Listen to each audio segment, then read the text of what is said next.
Good morning, dear Sangha. Welcome to our Sunday Live Dharma service. My name is Lars, and my Dharma name is Won Chun. Recently, I spent 3 days with Master Shurhenji from the Shaolin Temple Europe, who hosted a workshop in Denver.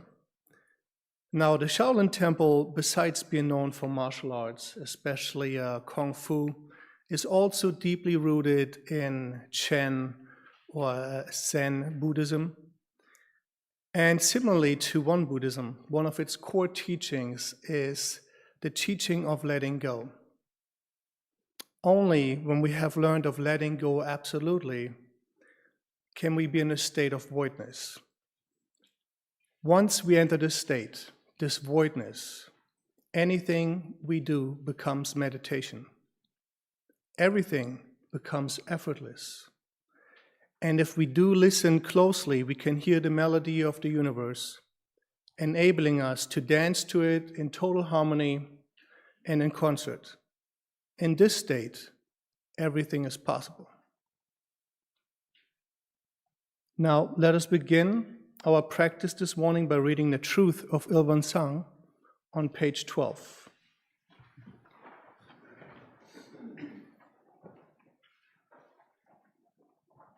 The truth of Ilwan Sang. Ilwan, one circle, is the original source of all things in the universe, the mind seal of all the Buddhas and sages, and the original nature of all sentient beings, the realm where there is no discrimination regarding great and small, being and non-being. No change amid the rising and ceasing, coming and going, the realm where wholesome and unwholesome karmic consequences have ceased, the realm where language, names, and signs are utterly void. Through the light of the void in calm, numinous awareness, the discrimination regarding great and small, being and non-being appears, whereupon the distinction between wholesome and unwholesome karmic consequences comes into being. Language, names, and signs also become obvious, so that the triple worlds in the 10 directions appear like a jewel in hand. Thus, the trade of transformations, true voidness, and marvelous existence freely conceal and reveal themselves through all things in the universe, throughout vast eons without beginning. This is the truth of Ilwan Sang. Now please stand behind your mat for some guided movements. In preparation for meditation, our Qi Gong master Bob Laneberg will lead us into some movements to stretch our legs and back. Thank you, Lars. Welcome, everyone. Grateful to be here with you today. Welcome, Video Land, and all in Video Land. So let's begin with simply feet comfortable distance apart, more or less parallel to each other. And just simply shift your weight. One side, other side. Look forward.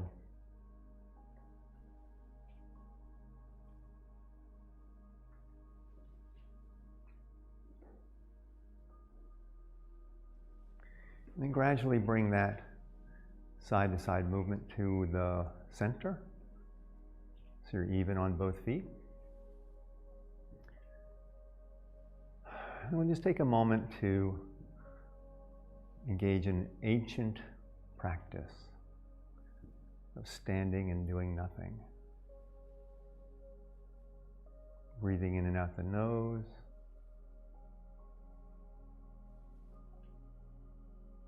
I invite you to bring your awareness inside your body, inside your skin. Just notice where your attention is.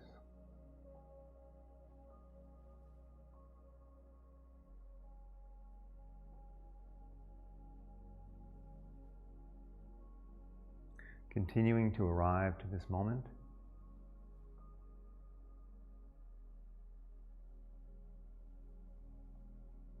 And we'll transition to some movement. So I will mirror you, so I invite you to shift your weight to your right side, and then either with the left toe or the ball of the foot on the floor, I'm just going to make circles. And if you have it in you, circle your arms.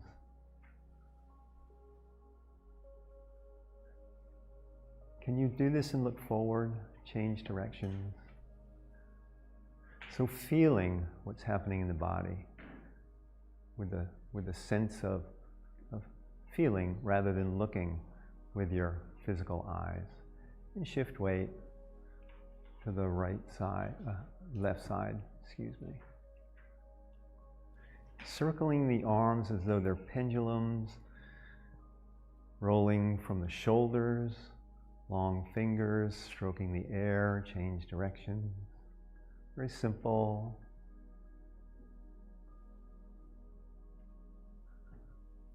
Yeah, okay.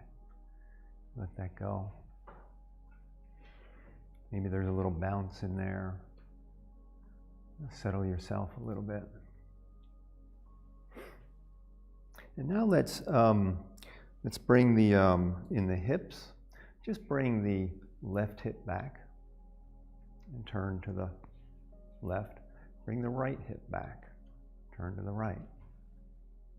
Left hip, right hip. Loosen the arms like you're a rag doll.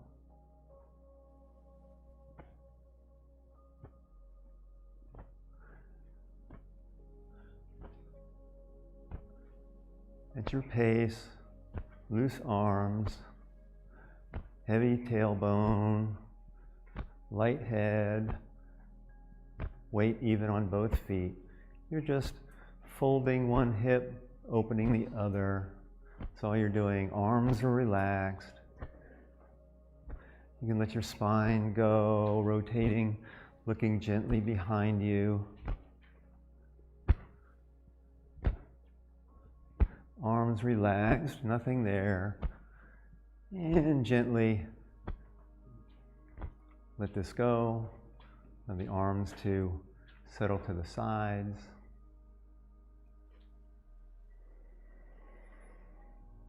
And then like water, from the crown of your head through your body, simply flow down. We're going to grasp this space in our hands, just bringing it gently up the body, up in front. Interlock the fingers, arms overhead. Look at the backs of the hands, maybe arch back comfortably.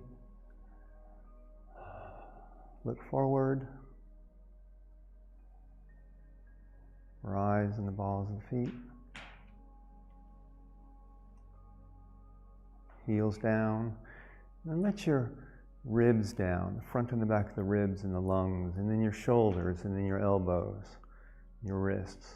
We're going to do that 2 more times, flowing down like water. Bending down is comfortable. And then grasping up, lifting to the sun. Pressing the palms to the sky, so the heels of the palms pressing up, your fingers are relaxed. Breathing in the front body.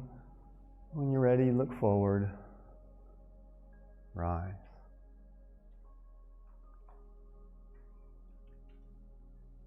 Heels down. Release your ribs. Release your lungs.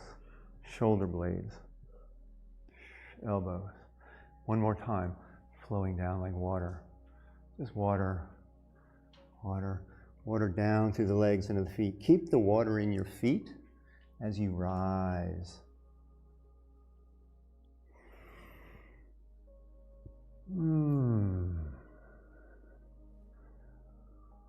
Maybe there's a wiggle in there. Look forward. Rise. Oh, I forgot to say down on the heels. And then stay standing. Hands by the sides. So this next one, we're going to do a little twist. Stay within your comfort and also find your edge.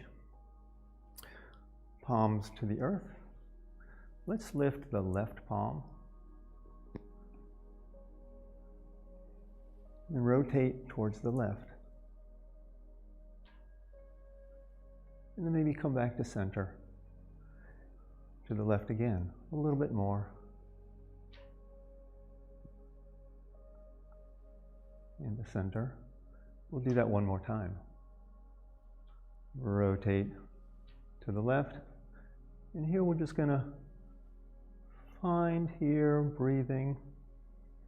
Release the tail. Relax the ribs. Relax the neck. One more breath. And exhale. Lower that hand. Do the same to the other side.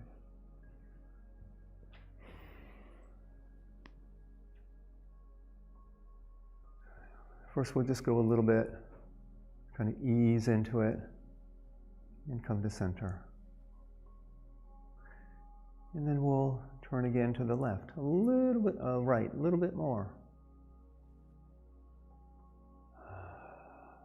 Come back to center. So gently easing into this final turning, and then we'll just take a few breaths here. Tailbone heavy, lungs relaxed, gentle turning in the head, but your neck is free. One more inhale, exhaling to center. Very simple. Now we're going to turn the waist. So we can, if you have socks on, it might be slippery, so be careful. You know, don't want to go do a whatever that's called. So you can drop the tail, fold the hips. And we're going to, so the legs are a frame, they're going to stay where they are. So I'm not going to like do that. Hands on the waist. We're simply going to turn to the left, using the waist. Use the waist. And then come to center. We'll go to the right. We're using the waist. Using the waist.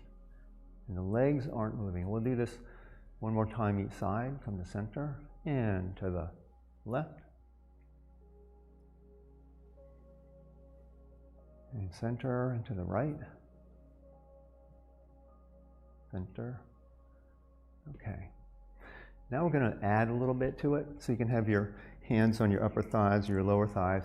We're still going to begin the movement rotating to the left with the waist.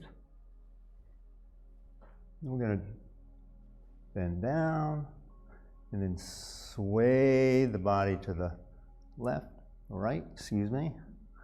I know. And then to center.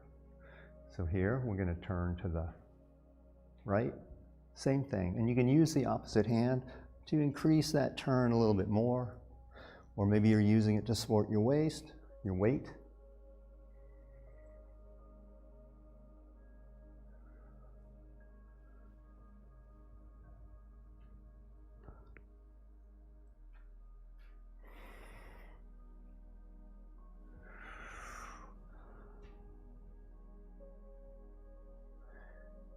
And then one more time each side. Turn the waist, bending over. Swing the torso. Come up from the center. Last time, waist, waist. Rotating the waist, coming up, center. Okay.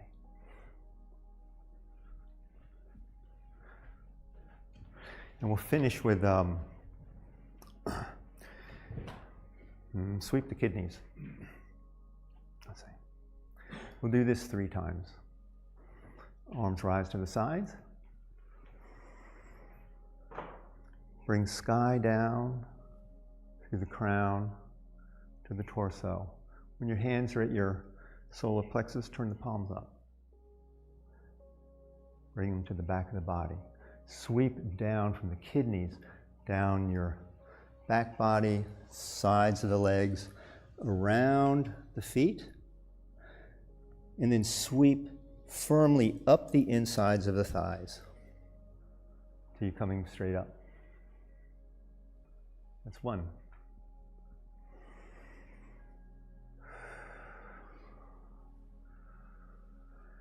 Palms up. Place on your back. Sweeping down. Feel the release of the kidneys down the back body, around the sides of the feet, toes to the arch, and then firmly sweeping up. Last time.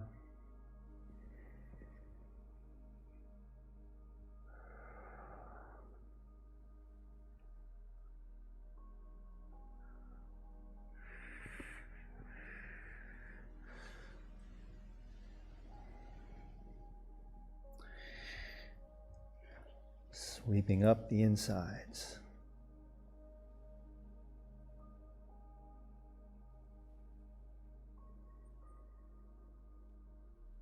Maybe a little walk back and forth. Okay. So may you have we have a peaceful meditation and rest of the service. Thank you for your attention. But before we sit down, let us offer 4 bows to the Dharmakaya Buddha for full grace, either standing bows or full kneeling bows.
With gratitude, I bow to the grace of fellow beings, recognizing the truth of interconnectedness.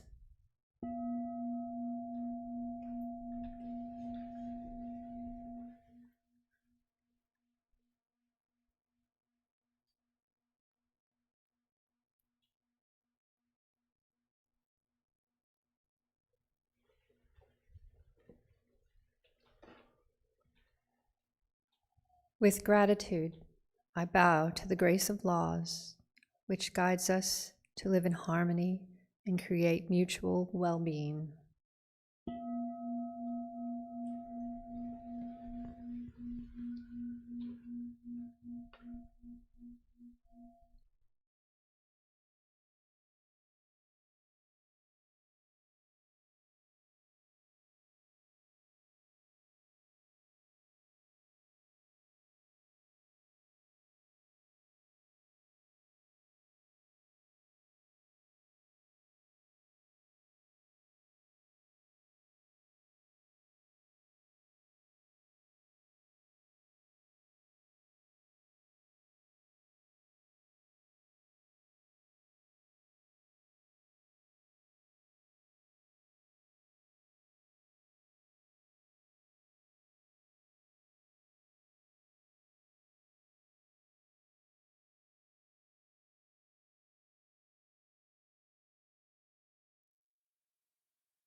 The method of sitting meditation.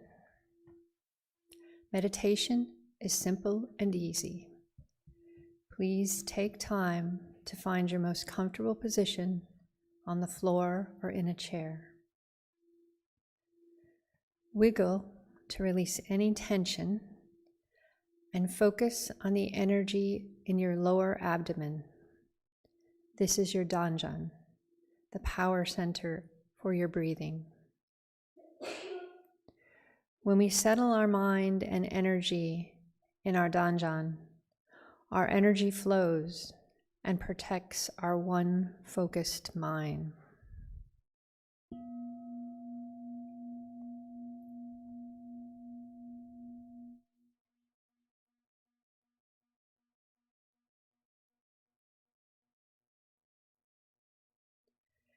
Now bring awareness to your tongue.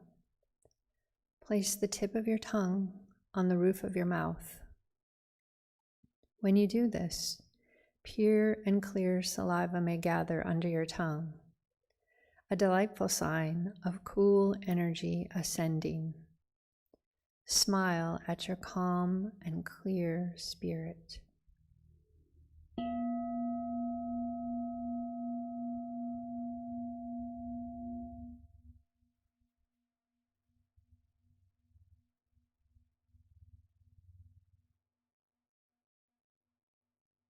If over time your legs ache unbearably, you may change your position very slowly and quietly.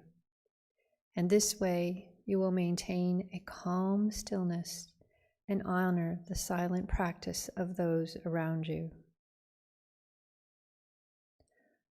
When thoughts arise, do not play with them. Simply allow them to disappear. Continue to bring your awareness back to your danjan, abiding breath.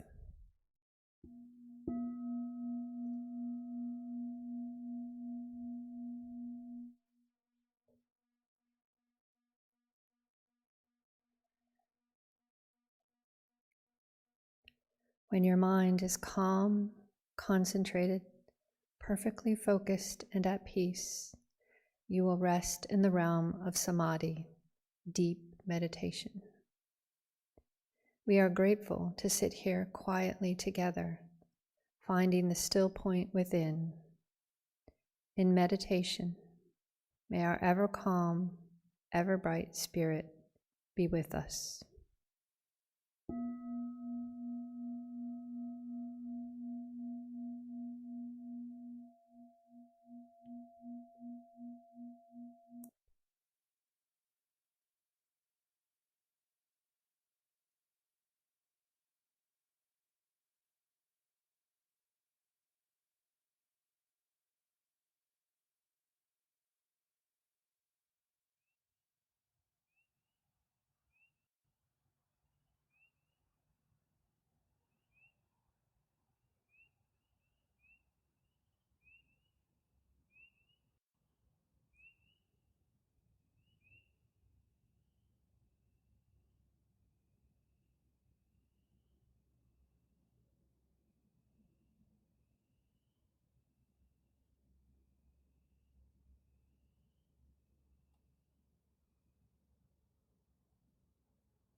Page 4, Yongju, prayer chant.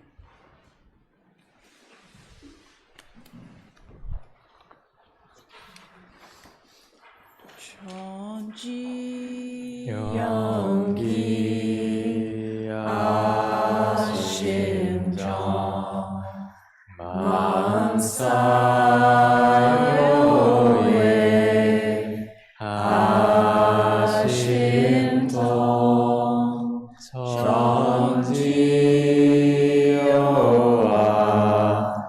동일체 하여 전지 동심정.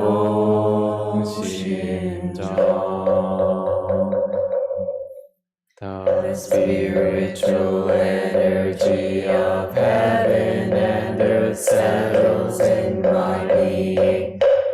My spirit penetrates all things as my mind wills. Heaven, earth, and I become one. I am one with the way of heaven and earth. The spiritual energy of heaven and earth settles in my being. My spirit penetrates all things as my mind wills. Heaven, earth, and I become one. I am one with the way of heaven and earth. The spiritual energy of heaven and earth settles in my being. My spirit penetrates all things as my mind wills. Heaven, earth, and I become one. I am one with the way of heaven and earth. The spiritual energy of heaven and earth settles in my being. My spirit penetrates all things as my mind wills. Heaven, earth, and I become one. I am one with the way of heaven and earth. The spiritual energy of heaven and earth settles in my being. My spirit penetrates all things as my mind wills. Heaven, earth, and I become one. I am one with the way of heaven and earth. Discord into harmony, and hatred into good. Discord into harmony, and hatred into compassion. May all nations grow and benefit mutually.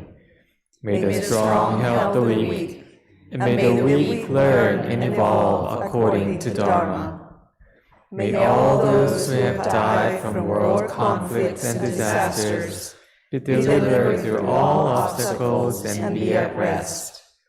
May there be peace throughout the world, and may all beings enjoy tranquility and happiness, living in their original true nature. This we pray with our whole hearts. 원하옵니다. 원하옵니다. 간절히 원하옵니다. 내 손길 닿는 곳, 내 발길 머무는 곳, 내 음성 멸이치는 곳, 내 마음 향하는 곳마다 우리 모두 다 함께, 우리 모두 다 함께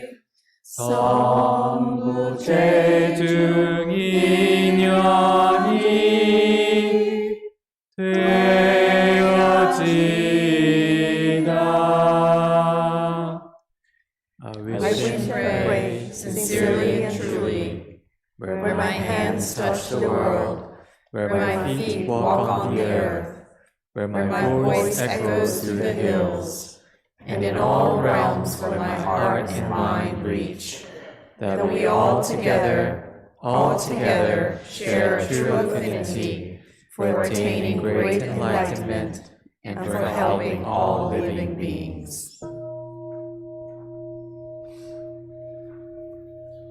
Sutra Chanting, page 9.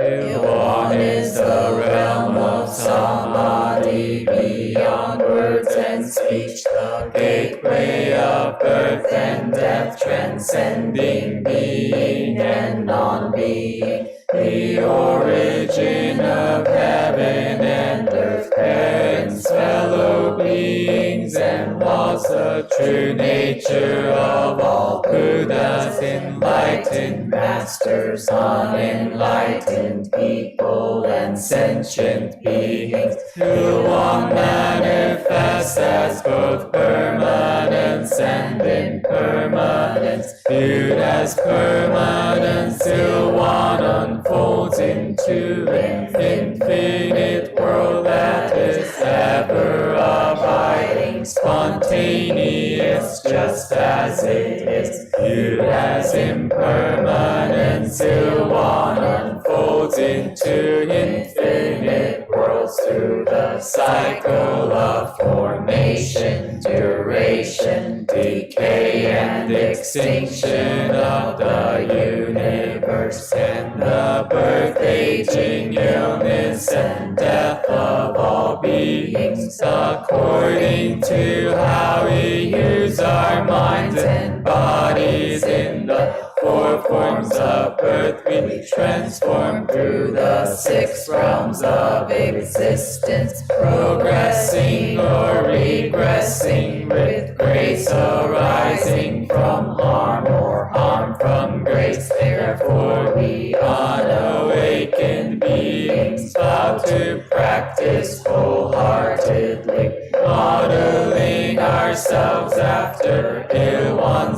the Dharmakaya Buddha, by cultivating our minds and bodies deeply, knowing human affairs and universal principles thoroughly, and using our minds and bodies skillfully, thus progressing rather than regressing, and receiving grace rather than harm, until we attain the great empowerment of Ilwan and become one with the nature of Ilwan.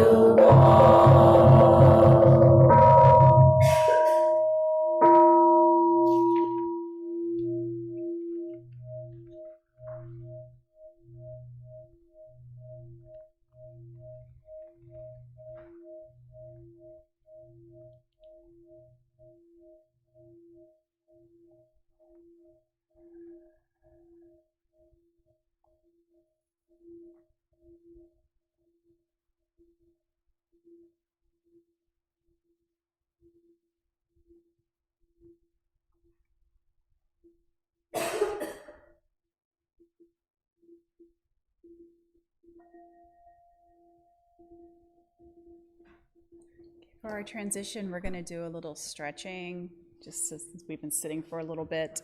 So let's all just breathe our hands up to the sky and stretch real big and release. Let's push our hands towards the earth and stretch big. Take a deep breath in and release. Let's go to the back. As far as you can go, just stretch back. Breathe in and release. And let's do our side body a little bit. Let's stretch our arms up. And then just twist over, take one hand to the opposite knee, and just look over, as Bob was saying, as much or as little as you want to stretch. Let's come back to center. Let's go to the other side. Just wring out everything. Come back to center.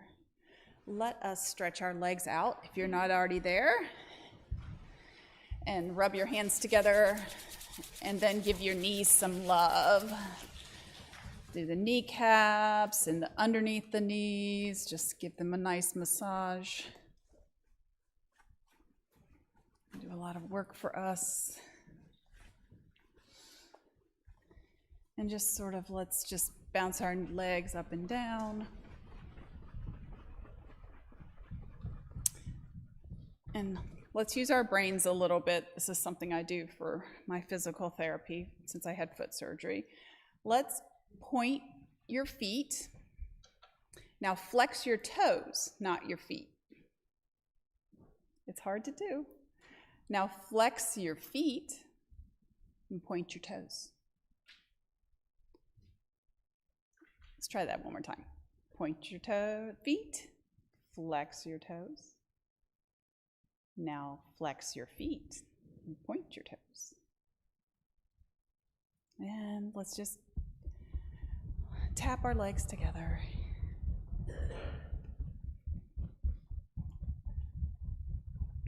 Nice. And thank you all. Let's do any other stretching you need for this moment just to get resettled.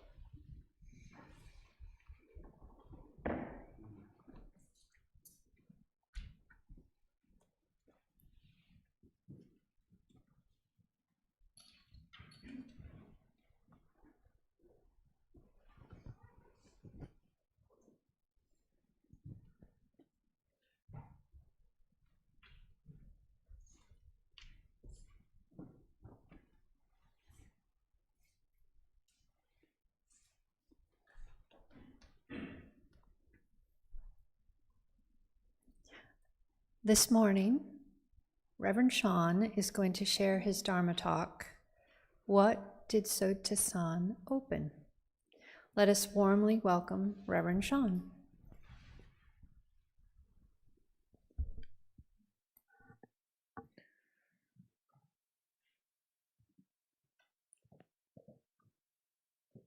In April, as we approach Great Awakening Day, Won Buddhist communities, especially in Korea, enter a festive season. There are special services and prayers, Dharma talks, transcribing scripture quizzes, bazaars for those in need, scholarships, cultural performances, and many kinds of joyful gatherings. In a real sense, it becomes a real festival of Dharma, gratitude, and joy. It is not only to remember something that happened long ago, but to give thanks to the light of enlightenment still guides us our way now. So each April, I find myself returning not only to Great Awakening Day itself, but also to my own relationship with Sotaesan, the founding teacher of Won Buddhism. Who is he to me now? What does his awakening mean in my life? And am I being asked to respond to it? Today, by sharing some of my personal reflections, I want to explore why awakening can feel distant to us and how Sotaesan's life still speaks to our world today. So I may be calling out his name a lot, like Sotaesan, Sotaesan, Sotaesan. Sometimes people say that awakening feels very far away. We say we are on the path, but still it feels distant from us. It is something for ordained or dedicated practitioners, for great saints and extraordinary teachers, something lofty and noble, but not really for us, ordinary people like us. Sometimes people even say, maybe not in this lifetime. Well, to be honest, I do the same thing. The moment I say, that person is genius, he's a great artist, she's a great leader, I have already begun to separate them from myself. I admire them, but at the same time, I place them far away from me. Maybe we are doing the same with Sotaesan. Maybe when we think of enlightened teachers, we imagine their awakening and their remarkable lives and unconsciously decide that they belong to a different realm than we do. But when I look more carefully, I do not think that is how Sotaesan began. His beginning was, in many ways, quite ordinary. He was born into a humble farming family without any especially privileged education or environment, but he did not simply pass by life, suffering and confusion. He kept turning toward them. If there was something that marked him from the beginning, I think it was an unusual depth of questioning, earnestness, and sincerity. And for me, Sotaesan has never felt entirely distant. As I grew up in Yongsan, where he was born and where he attained great enlightenment, and as a child, those places were part of my life. Places where I walked, I played, prayed, and dreamed. I often climbed the mountain that Sotaesan used to climb every day to pray when he was young. You can check out the contents in the tablet outside, the second tablet from the right. And I did not always enjoy it, the climbing, and sometimes I found myself thinking, this isn't easy. It was like hour-long hiking. And he climbed up here every day as a child. Even my complaints became a kind of encounter. So for me, he never began as an abstract figure, but as someone who walked a real path in a real place. So later, when I entered the Won Buddhist seminary path, my father, a practitioner, and a senior gyumnim gave me one piece of advice. Take the Tathagata, the enlightened one, as your standard. So in difficult times, I would ask, if Sotaesan were here, what would he do? That question helped me gather myself. And to be honest, there was also a time when I felt some distance from the way people around me spoke about Sotaesan. When they said, Sotaesan said this, Sotaesan said that, oh, our great teacher Sotaesan, oh, Sotaesan. The part of me thought, isn't it a bit much, too much? It also felt like I had wandered into some overly devoted group. But over time, I began to see something different. The gyumnims who guided me did not want me to become their disciple. They kept pointing beyond themselves.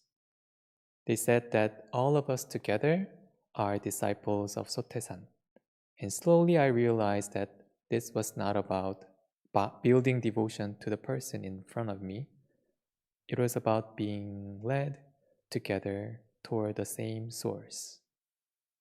That is when I began to feel less like blind devotion and more like a living lineage rooted in Dharma. So now I joke that in the end, I really did become one of those people. But jokes aside, something truly changed in me. Now when I read his words, think about him, or even look at his photos, I sometimes feel something difficult to name, like there is gratitude, longing, tenderness, a kind of reverence. And perhaps just as important is this, like what has led me here and allowed me to study together with all of you, is the 110-year journey of Won Buddhism that began with his awakening. So that is why Great Awakening Day for me is not only about remembering an event from long ago, it is also about asking how that awakening is still alive now and how it continues to shape the lives of people like us. Recently, a handyman who came to our temple asked me, I got this kind of questions a lot. What kind of place is this? What do people do here? yeah, I could think of many answers, possible answers. But I answer simply, this is a place to practice how to live well, rightly, here and now. And that wasn't a bad answer, I think. That, I think, is one reason Sotaesan began the community. His awakening was not meant to remain only a personal realization, nor was it meant simply to begin another religion. It was meant to become a path for people living in a changing age. He saw that the world was changing, material civilization was developing quickly.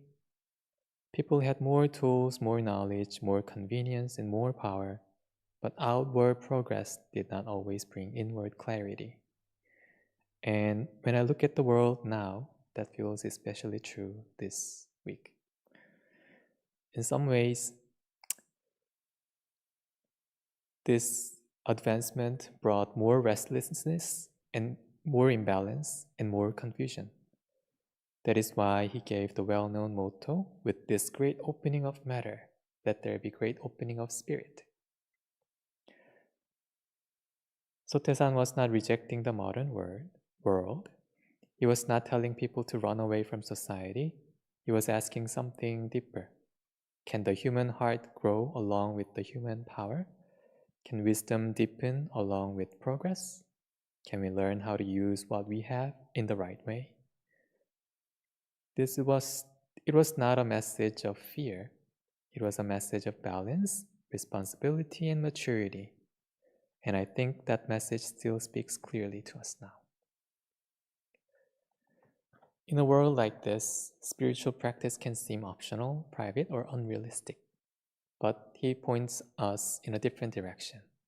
Maybe what is optional is suffering. Practice is not something separate from our lives. It is how we live life well. It is how we remain steady in the middle of change. It is how we remember what matters. It is how we keep our minds from being dragged around by every condition. So what makes Sotaesan's life and teaching so close and alive to us even now is this. From the beginning, his life was marked by honest questioning, deep sincerity, and compassion for the world. So first, we can learn the importance of honest questioning. We live in a time flooded with information, opinions, and constant stimulation. It is easy to react quickly, repeat what others say, and move from one distraction to the next. But Sotaesan began with questions. Where do the wind and clouds come from? What should I do with this life? How can I guide these unlearned beings? How can we endure and overcome times of oppression without losing sight of truth? How can this teaching be open to everyone? They were honest, persistent questions that he wondered deeply. And I think that is still where awakening begins for us. It begins when we stop living on the surface. It begins when we start asking, what is really happening in my life? What is moving my mind? What is true? What is worth following? Second, we can learn to live with deep sincerity in daily life. If practice only works in the temple but disappears in our speech, our relationships, our work, and our choices, then something is still incomplete. Sotaesan did not keep practice in a separate world.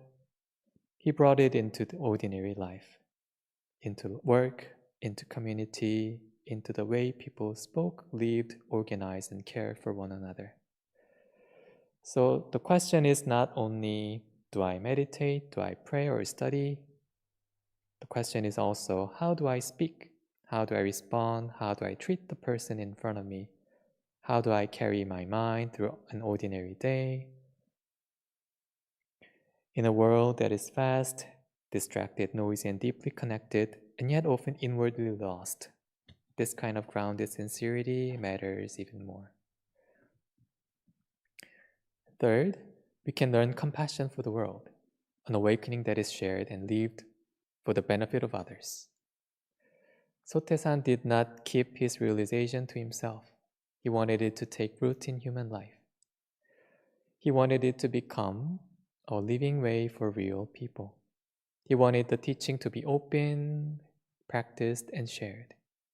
So true practice is not only for comfort, self-improvement, or feeling more settled inside. It should also help us become people who bring benefit to the world. If we are truly studying the Dharma, then little by little, we would become more honest, more grateful, more responsible, more compassionate, and more useful to others. We should become people who create less harm and bring more peace. That is why I keep returning to the simple answer I gave to the handyman. What kind of place is this? This is a place to practice how to live well, rightly, here and now.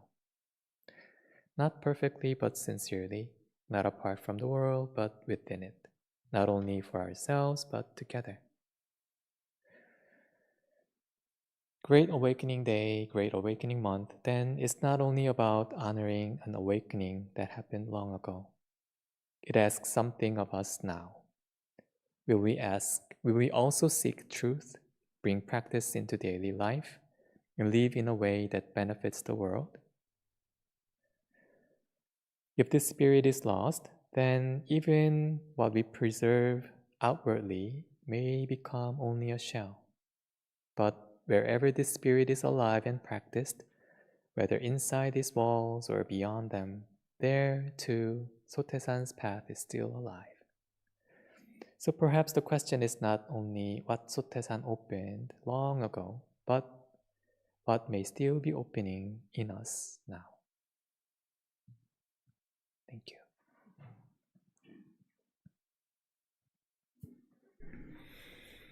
Thank you, Reverend Sean, for that wonderful talk. I know for me, a lot of times this is a container of practice, and it's a reminder that practice doesn't happen just in this room, that after I leave these doors, that I still want to live rightly, live well rightly here and now in all moments. So let's just quietly reflect on what Reverend Sean has shared with us and what our own Dharma path reveals to us on a daily basis.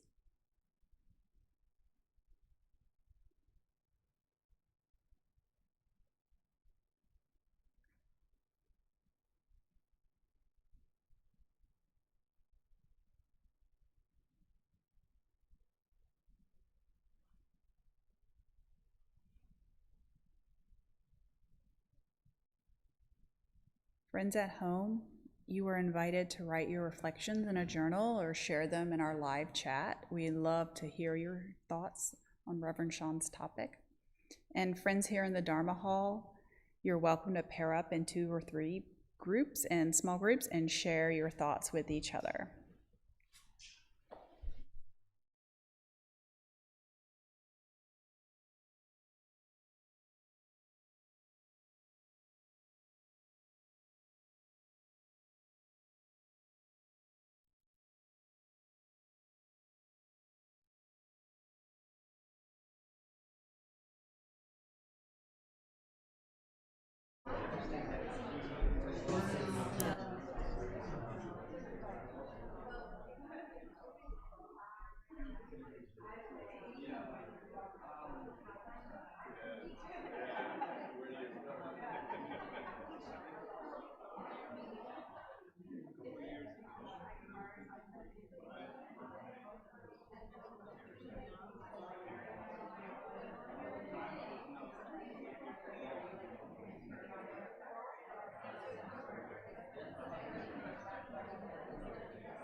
I will use this.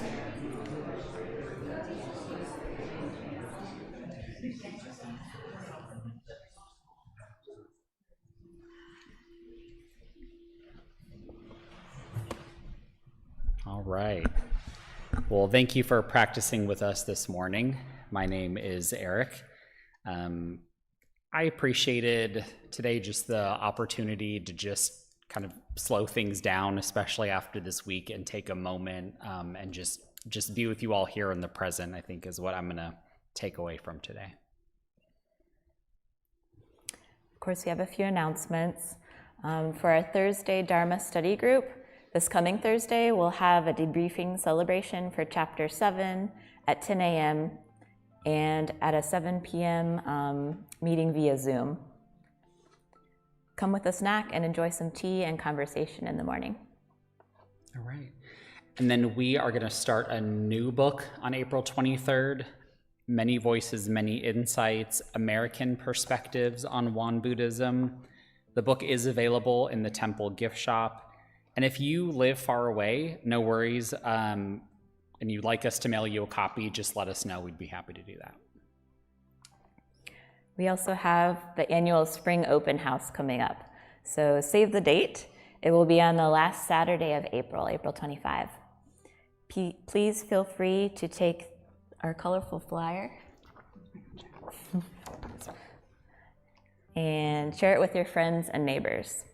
And then the next day, on the last Sunday of April, we will hold our special annual celebration for Great Awakening Day and the birthday of Won Buddhism.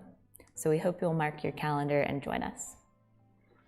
All right, and in preparation for these events, our meditation garden welcomes you for spring gardening. If you'd like to help us with gardening, please let Reverend Sean know. Light snacks will be provided, accompanied by the Reverend's gentle care. We're also looking for volunteers, teens to adults, to help set up for the open house, to assist with the children's activities, parking lot traffic guidance, photography. So please see Shauna or Kelly, and they can definitely connect you with some volunteering for the event. And for a little more peace, all are welcome to our Sunday afternoon meditation at the North Raleigh Temple today at 4 p.m. This session today features a loving kindness meditation and outdoor Qi Gong practice. Thank you.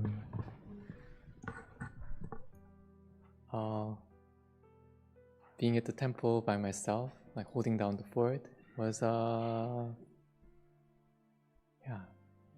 mixed feelings. But last night evening was like, this is the most peaceful Saturday evening I had. maybe I'm missing something big, like, and forget about it. But yeah, it was nice, peaceful, easing into Sunday, and everyone is welcome to come by and check on me or gardening with me outside. And yeah, thank you for practicing today. Oh, and some more announcements. It's a fundraiser mostly for the temple, so separate, yeah. Separate events, Qi Gong and massage. So before we end, why don't we do the power meditation to and cherish the energy of calmness today. With children, we put like sand clock, 1 minute, 2 minutes, 3 minutes, 5 minutes. So how long do you want to? 3, 2, 5. 5. Okay, let's do 5 minutes, then it will be ending by 30. So let's sit up tall. Relax our whole body. With your out breath, Release all the tension.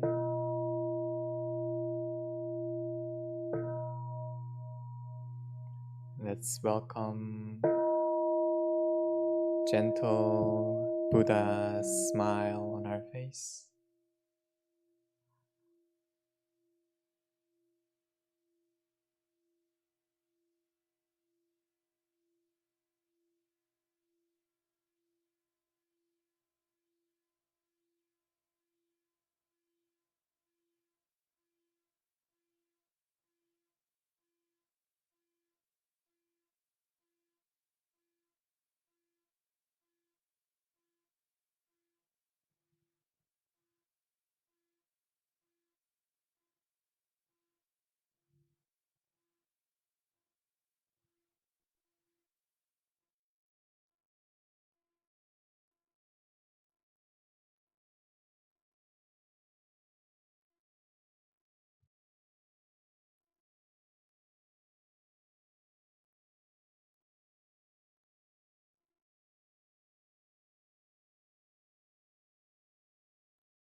Slowly wiggle our fingers, rotating wrists, clasp hands, and stretch up tall. And release. One more time, clasp our hands. Push upward. Unclasp your hands. Face to the camera. And say bye to our online friends. Thank you for your practice today. 감사합니다.